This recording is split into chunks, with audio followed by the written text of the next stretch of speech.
На окраине Болоньи, в маленькой тротарии с выцветшей вывеской и сладковато-горьким запахом свежесваренного эспрессо, в тот день царила редкая для этого места тишина.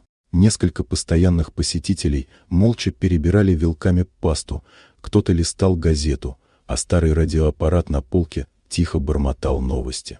Сквозь приоткрытую дверь тянуло влажным воздухом и гулом далекого трафика. За дальним столиком сидели двое: известный предприниматель фармацевтического сектора Леонардо Россини и его ведущий специалист, доктор Джулия Конти. Их стол был завален папками, листами с графиками и распечатками формул. Под блеклым светом лампы, колыхавшейся от сквозняка, бумаги выглядели как карты будущего, на которых можно было прочитать судьбы целых поколений. Проект, о котором они говорили, обещал сотни миллионов евро, но куда больше – власть и имя в истории медицины. Марта Бьянки, женщина средних лет, уверенно двигалась между столами, словно каждый шаг был давно отрепетирован. Для гостей она была всего лишь официанткой: улыбка, поднос, ритмичное движение рук. Но за этой ролью скрывалась совсем иная жизнь. В прошлом Марта преподавала химию в университете и знала мир молекул не хуже, чем мир запахов кухни. Ее жизнь оборвалась на крутом повороте, когда муж умер от действия экспериментального препарата, доверившись обещаниям врачей. С тех пор она ушла из науки, решив, что не хочет больше иметь дело с миром, где цифры и формулы могут обернуться смертельным приговором.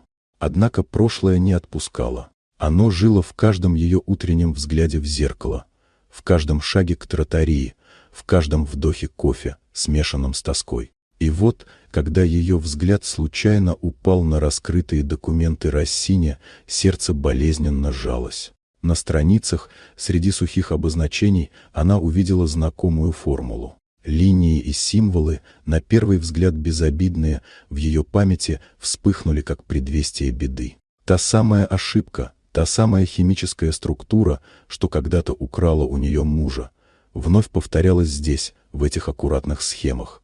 Доктор Конти говорила с воодушевлением, ее голос то повышался, то смягчался, будто дирижировал будущим успехом. Она уверяла, что риски минимальны, а выгоды колоссальны. Россини слушал внимательно, держал в руках ручку, готовый поставить подпись, которая открыла бы путь к производству. Атмосфера напоминала момент перед последним ударом молотка на аукционе. Сделка была почти свершившейся.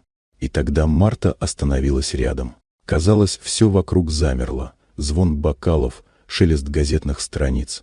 Даже радио на секунду будто стало тише. Внутренний голос напомнил ей о клятве мужу: никогда не молчать, если знания могут спасти жизни.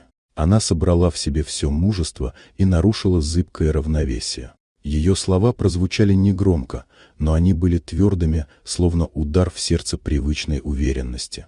Она указала на опасность, скрытую в формуле, на тот самый риск, который Конти пыталась преуменьшить. В тротарии воцарилась напряженная тишина. Россини поднял взгляд на женщину, которую до этого момента воспринимал лишь как часть интерьера. Его глаза встретились с ее глазами, в них не было ни страха, ни желания вмешаться ради выгоды. Там было только искреннее знание, подкрепленное болью утраты. Этот взгляд невозможно было подделать, он говорил громче любых слов. Именно это мгновение изменило ход событий. Подписанная ручка так и не коснулась бумаги.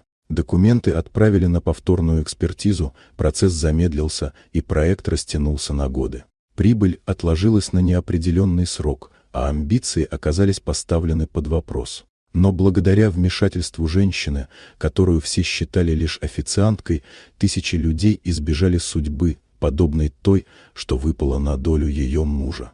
Марта вернулась к своим обязанностям, вновь став почти незаметной фигурой среди столиков и кофейных чашек. Но теперь ее шаги звучали иначе, в них было меньше тяжести, словно вместе с тем днем она освободилась от части давнего бремени. История не узнала ее имени, но именно ее молчаливая решимость переписала будущее. Вот такая удивительная история. Дорогие друзья, Если вам понравилось видео, поставьте лайк, а также подписывайтесь на канал, впереди еще много интересного.